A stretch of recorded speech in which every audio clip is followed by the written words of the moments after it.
नारायण नारायण नारायण नारायण। श्रीमद्भागवत षष्ठः स्कंदः अथ पंचमोऽध्यायः। पांचवा अध्याय। श्री नारद जी के उपदेश से दक्ष पुत्रों की विरक्ति तथा नारद जी को दक्ष का शाप। श्री सुखदेव जी कहते हैं, परीक्षित, भगवान के शक्ति संचार से दक्ष प्रजापति परम समर्थ हो गए थे। उन्होंने पंचजन की पुत्री असिकनी से हर्यश्व नाम के 10,000 पुत्र उत्पन्न किए। राजन, दक्ष के ये सभी पुत्र एक आचरण और एक स्वभाव के थे। जब उनके पिता दक्ष ने उन्हें संतान उत्पन्न करने की आज्ञा दी, तब वे तपस्या करने के विचार से पश्चिम दिशा की ओर गए। पश्चिम दिशा में सिंधु नदी और समुद्र के संगम पर नारायण सर नाम का एक महान तीर्थ है। बड़े बड़े मुनि और सिद्ध पुरुष वहाँ निवास करते हैं। नारायण सर में स्नान करते ही हर्यश्वों के अंतःकरण शुद्ध हो गई। उनकी बुद्धि भागवत धर्म में लग गई। फिर भी अपने पिता दक्ष की आज्ञा से बंधे होने के कारण वे उग्र तपस्या ही करते रहे। जब देवर्षि नारद ने देखा कि भागवत धर्म में रुचि होने पर भी ये प्रजा वृद्धि के लिए ही तत्पर हैं, तब उन्होंने उनके पास आकर कहा, अरे हर्यश्वो, तुम प्रजापति हो तो क्या हुआ? वास्तव में तो तुम लोग मूर्ख ही हो। बतलाओ तो, जब तुम लोगों ने पृथ्वी का अंत ही नहीं देखा, तब सृष्टि कैसे करोगे? बड़े खेद की बात है। देखो, एक ऐसा देश है जिसमें एक ही पुरुष है, एक ऐसा दिल है जिसमें बाहर निकलने का रास्ता ही नहीं है, एक ऐसी स्त्री है जो बहुरूपिणी है, एक ऐसा पुरुष है जो व्यभिचारिणी का पति है, एक ऐसी नदी है जो आगे पीछे दोनों ओर बहती है, एक ऐसा विचित्र घर है जो 25 पदार्थों से बना है, एक ऐसा हंस है जिसकी कहानी बड़ी विचित्र है, एक ऐसा चक्र है जो छुरे एवं वज्र से बना हुआ है और अपने आप घूमता रहता है। मूर्ख हर्यश्वो, जब तक तुम लोग अपने सर्वज्ञ पिता के उचित आदेश को समझ नहीं लोगे और इन उपयुक्त वस्तुओं को देख नहीं लोगे, तब तक उनके आज्ञानुसार सृष्टि कैसे कर सकोगे? श्री सुखदेव जी कहते हैं, परीक्षित, हर्यश्व जन्म से ही बड़े बुद्धिमान थे। वे देवर्षि नारद की यह पहेली, ये गूढ़ वचन सुनकर अपनी बुद्धि से स्वयं ही विचार करने लगे। देवर्षि नारद का कहना तो सच है। यह लिंग शरीर ही, जिसे साधारणतः जीव कहते हैं, पृथ्वी है और यही आत्मा का अनादि बंधन है। इसका अंत विनाश देखे बिना मोक्ष के अनुपयोगी कर्मों में लगे रहने से क्या लाभ है?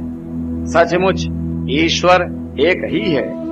वह जागृत आदि तीनों अवस्थाओं और उनके अभिमानियों से भिन्न, उनका साक्षी तुरीय है। वही सबका आश्रय है, परंतु उसका आश्रय कोई नहीं है। वही भगवान है।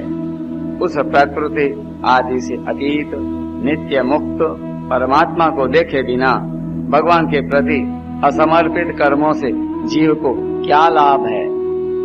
जैसे मनुष्य बिल रूप पाताल में प्रवेश करके वहां से नहीं लौट पाता, वैसे ही जीव जिसको प्राप्त होकर फिर संसार में नहीं लौटता, जो स्वयं अंतर ज्योति ही स्वरूप है, उस परमात्मा को जाने बिना विनाशवान स्वर्ग आदि फल देने वाले कर्मों को करने से क्या लाभ है? यह अपनी बुद्धि ही बहुरूपिणी और सत्व रज आदि गुणों को धारण करने वाली व्यभिचारिणी स्त्री के समान है।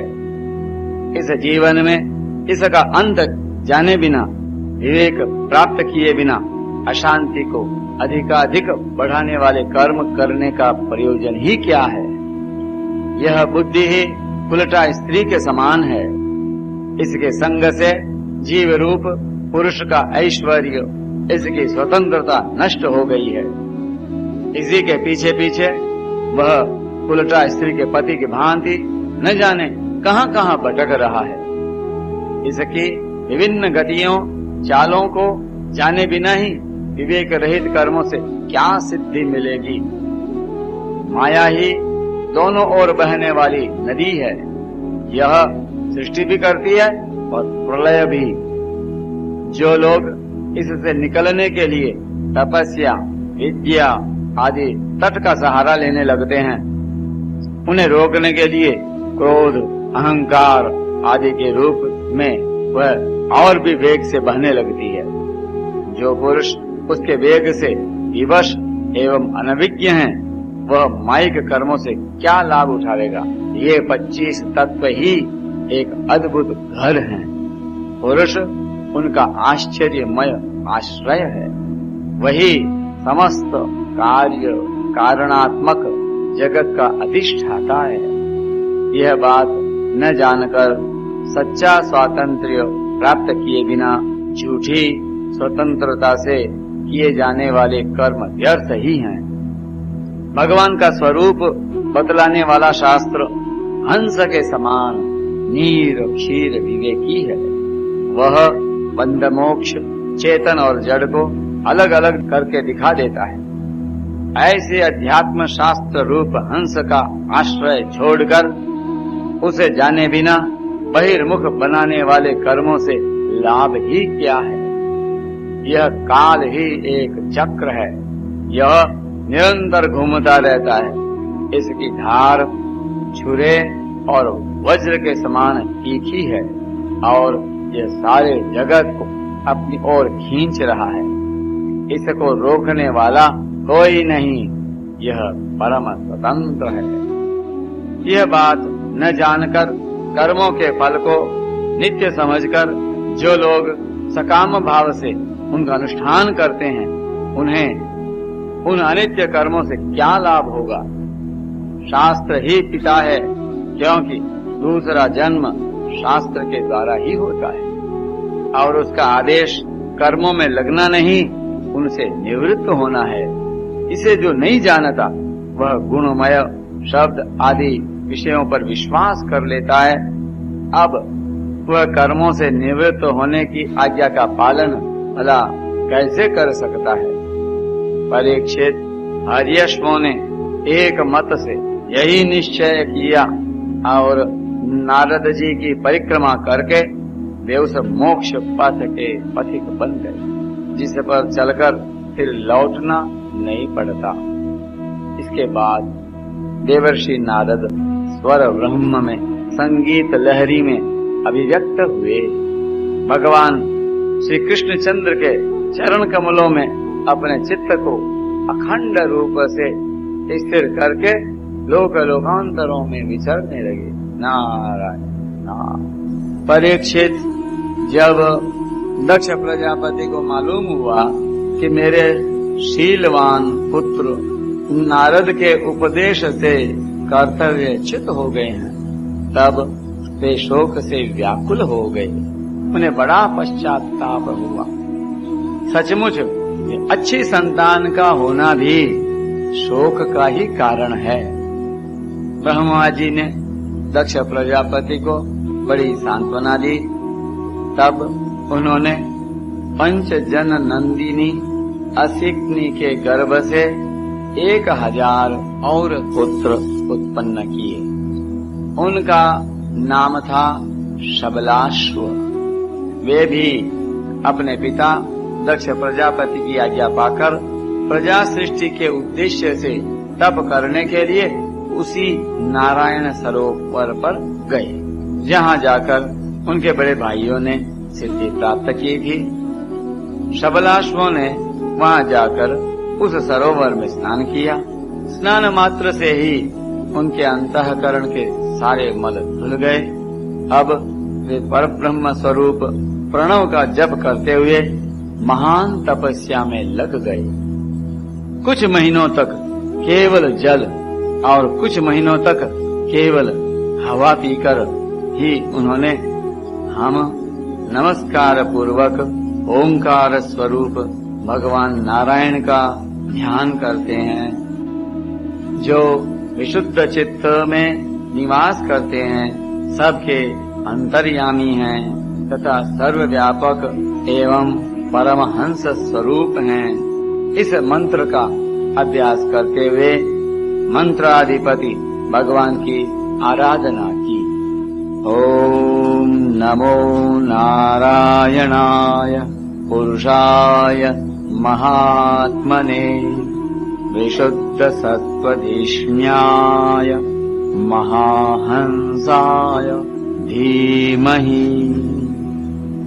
परीक्षित, इस प्रकार दक्ष के पुत्र शबलाश्व प्रजा सृष्टि के लिए तपस्या में संलग्न थे।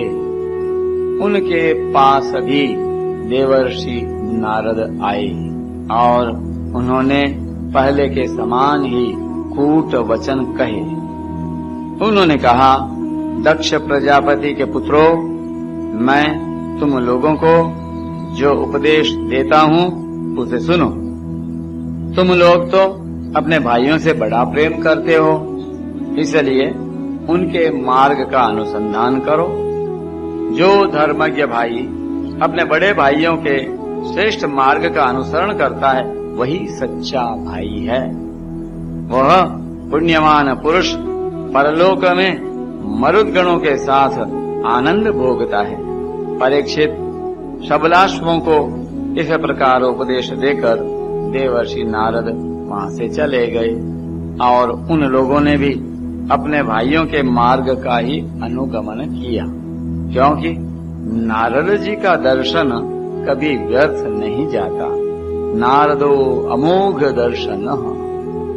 वे उस पथ के पथिक बने जो अंतर्मुखी वृत्ति से प्राप्त होने योग्य, अत्यंत सुंदर और भगवत प्राप्ति के अनुकूल है। वे बीती हुई रात्रियों के समान न तो उस मार्ग से अब तक लौटे हैं और न आगे लौटेंगे ही। दक्ष प्रजापति ने देखा कि आजकल बहुत से अशकुन हो रहे हैं। उनके चित्त में पुत्रों के अनिष्ट की आशंका हो आई। इतने में ही उन्हें मालूम हुआ कि पहले की भांति अब की बार भी नारद जी ने मेरे पुत्रों को चौपट कर दिया। उन्हें अपने पुत्रों की कर्तव्यच्युति से बड़ा शोक हुआ और वे नारद जी पर बड़े क्रोधित हुए। उनके मिलने पर क्रोध के मारे दक्ष प्रजापति के होठ भड़कने लगे और वे आवेश में भरकर नारद जी से बोले। दक्ष प्रजापति ने कहा, ओ दुष्ट, तुमने झूठ मूठ साधुओं का बाना पहन रखा है। हमारे भोले भाले बालकों को भिक्षुकों का मार्ग दिखाकर तुमने हमारा बड़ा अपकार किया है। अभी उन्होंने ब्रह्मचर्य से ऋषि ऋण, यज्ञ से देव ऋण और पुत्रोत्पत्ति से पितृ ऋण नहीं उतारा था। उन्हें अभी कर्मफल की नश्वरता के संबंध में भी कुछ विचार नहीं था, परंतु पापात्मन, तुमने उनके दोनों लोकों का सुख चौपट कर दिया। सचमुच तुम्हारे हृदय में दया का नाम भी नहीं है। तुम इस प्रकार बच्चों की बुद्धि बिगाड़ते फिरते हो। तुमने भगवान के पार्षदों में रहकर उनकी कीर्ति में कलंक ही लगाया है। सचमुच तुम बड़े निर्लज्ज हो। मैं जानता हूँ कि भगवान के पार्षद सदा सर्वदा दुखी प्राणियों पर दया करने के लिए व्यग्र रहते हैं, परंतु तुम प्रेम भाव का विनाश करने वाले हो। तुम उन लोगों से भी वैर करते हो जो किसी से वैर नहीं करते। यदि तुम ऐसा समझते हो कि वैराग्य से ही स्नेह पाश विषयासक्ति का बंधन कट सकता है, तो तुम्हारा यह विचार ठीक नहीं है, क्योंकि तुम्हारे जैसे झूठ मूठ वैराग्य का सांग भरने वालों से किसी को वैराग्य नहीं हो सकता। नारद, मनुष्य विषयों का अनुभव किए बिना उनकी कटुता नहीं जान सकता। इसलिए उनके दुख रूपता का अनुभव होने पर स्वयं जैसा वैराग्य होता है वैसा दूसरों के बहकाने से नहीं होता। हम लोग सद्गृहस्थ हैं, अपनी धर्म मर्यादा का पालन करते हैं। एक बार पहले भी तुमने हमारा असही अपकार किया था, तब हमने उसे सह लिया। तुम तो हमारी वंश परंपरा का उच्छेद करने पर ही उतारू हो रहे हो। तुमने फिर हमारे साथ वही दुष्टता का व्यवहार किया। इसलिए मूढ़, जाओ लोक लोकांतरों में भटकते रहो, कहीं भी तुम्हारे लिए ठहरने की ठौर नहीं होगी। हरे नमः। श्री सुखदेव जी कहते हैं, परीक्षित, संत शिरोमणि देवर्षि नारद ने बहुत अच्छा कहकर दक्ष का शाप स्वीकार कर लिया। संसार में बस साधुता इसी का नाम है कि बदला लेने की शक्ति रहने पर भी दूसरे का किया हुआ अपकार सह लिया जाए। एतावान साधुवादो ही तितिक्षेत ईश्वर स्वयं। श्री नारद जी महाराज की जय। भक्तवत्सल भगवान की जय। नारायण नारायण नारायण नारायण।